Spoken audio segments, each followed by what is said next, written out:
emphasize the last two words heavily, trying to remind Fedor that our conversation is being monitored. I've explained to him too many times to count that we can't talk business on this line, but he doesn't care. "Fuck that!" Fedor yells. I'm sure he would have said more, but before he can, the line goes dead and the call is over. I slide my cell phone into my pocket and lean back against the headrest.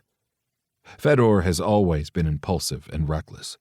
He has the charm of our mother with the impulse control of our father, which is a deadly combination.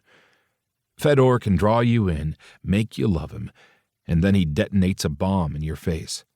He threatens to ruin your entire life, but as soon as you get mad at him, he says something to remind you of all the good times, the better times. He looks at you like you're his only hope, and you just can't help but help him. At least I can't. Ever since our mom died, I've looked out for my brother. Dad was too busy running the Bratva and killing people to come home to his kids, so I cooked and got Fedor dressed and gave him baths. Now I'm 28 and running the Bratva my father left behind while still taking care of my 25-year-old brother as though he's 5, because in my eyes, he will always be 5. 5 and crying next to our mother's open casket. The mortician put her in an uncharacteristic long-sleeved dress to hide the track marks on her arms. She looked thinner, but I hadn't seen her in almost 2 months. Dad had put her in a rehab facility, trying to clean her up enough so that she could take care of us, but as soon as she got out, she bought from a sleazy street dealer who, unlike my father's dealers, hadn't been instructed not to sell to her. The drug was laced with a synthetic she didn't know about, and she died in an alleyway. I shake off the memory, pat my hip for the feel of my Glock, and pull my hood up. Fedor isn't 5 anymore. He isn't a helpless little kid. He's a grown man, and I can't clean up his messes forever. But it seems I will keep doing it for just a little bit longer.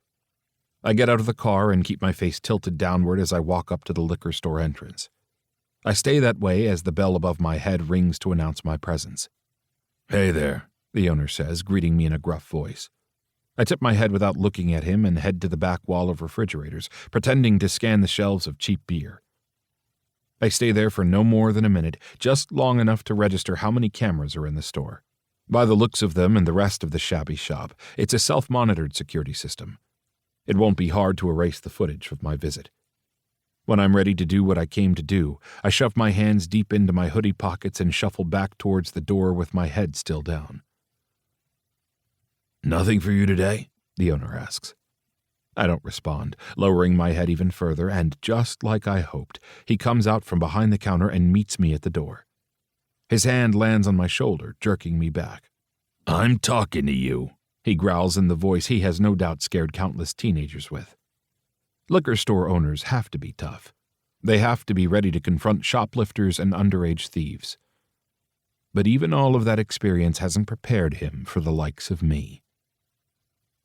"No," I say, pulling the gun from my hip and pressing it into his side. "I'm talking to you." The owner is middle-aged with a gut made rotund by beer and pretzels, but he still feels the pressure in his side. Confusion flickers across his face, followed by realization and then horror. His eyes go wide and his face pales. He lifts his hands. "On your stomach," I order. He drops to the floor in a second.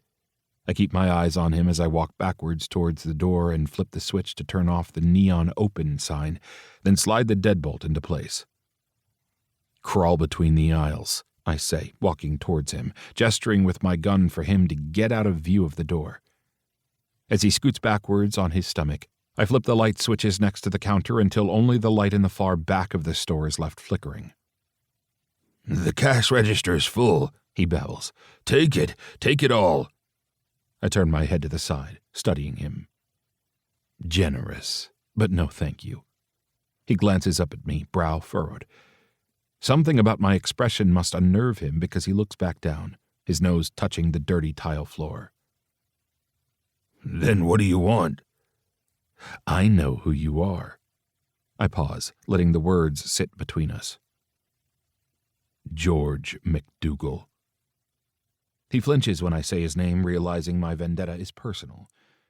This isn't about money. It's about